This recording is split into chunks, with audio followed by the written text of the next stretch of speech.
Travailler dur pour rien. T'as déjà eu cette sensation, t'enchaînes les efforts, tu charbonnes comme un malade et au final, rien, nada, néant absolu. T'enchaînes les efforts, tu charbonnes comme un malade et au final, rien, nada, néant absolu. Tu t'es saigné, t'as tout donné et au bout du compte, t'as juste l'impression d'être resté au même point. Pire, t'as l'impression que les autres avancent pendant que toi tu patauges dans la semoule. On te vend du rêve partout. Travaille dur et tu réussiras. Sauf qu'on oublie un détail. Parfois, t'as beau bosser comme un forçat, ça suffit juste à maintenir la tête hors de l'eau. Et là, question qui tue. Pourquoi je me casse autant la tête si c'est pour rien? Parce que soyons honnêtes, il y a un truc qu'on dit pas assez fort. Le travail seul, ça suffit pas. Il faut la bonne méthode, le bon timing, les bonnes personnes autour de toi et surtout un poil de chance, et ça on va pas se mentir. Sinon tu peux bosser 80 heures par semaine et finir par regarder ton compte bancaire avec des larmes dans les yeux. Mais alors, pourquoi? On fait quoi? On abandonne? On ajuste? Non.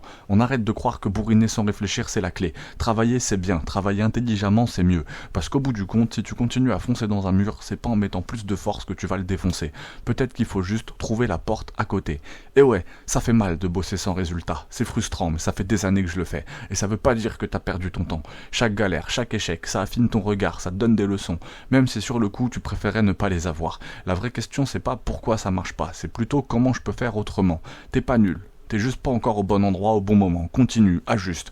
Et surtout arrête de te tuer à la tâche pour des résultats invisibles. Parce que bosser, c'est bien, mais réussir, c'est mieux. Et puis, soyons honnêtes, à force de courir après les résultats, on oublie pourquoi on a commencé. On se lance dans un truc avec des étoiles dans les yeux, persuadé que le succès est à la portée de main, qu'il suffit de se donner à fond. Et au fil du temps, la réalité te gifle, gentiment. Tu t'acharnes, tu t'adaptes, tu fais des concessions, mais les résultats, eux, jouent à cache-cache avec toi. C'est là que beaucoup lâchent l'affaire.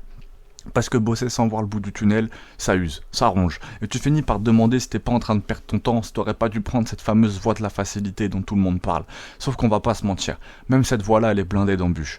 Le pire dans tout ça, c'est la comparaison. Tu bosses comme un acharné et pendant ce temps, d'autres ont l'air de réussir sans forcer. Tu les vois poster leurs wins sur les réseaux, exhiber leur réussite, comme si c'était la chose la plus facile au monde. Spoiler alert, hein, c'est du pipeau, c'est que du vol. C'est que le sommet de l'iceberg. Personne te montre les nuits blanches, les galères, les moments où ils ont failli tout lâcher. Mais toi, t'es là, tu cogites, pourquoi pas moi? La vérité, c'est que le succès, c'est pas linéaire. C'est pas un chemin tout tracé avec un panneau, par ici la réussite. Non, c'est un bordel sans nom. Mélange de persévérance, de remise en question, de moments de doute, où t'as juste envie de tout envoyer valser. Et parfois, ça prend du temps. Parfois, c'est long, c'est souvent trop long. Mais t'as pas bossé tout ce temps pour rien. Alors, faut-il s'acharner?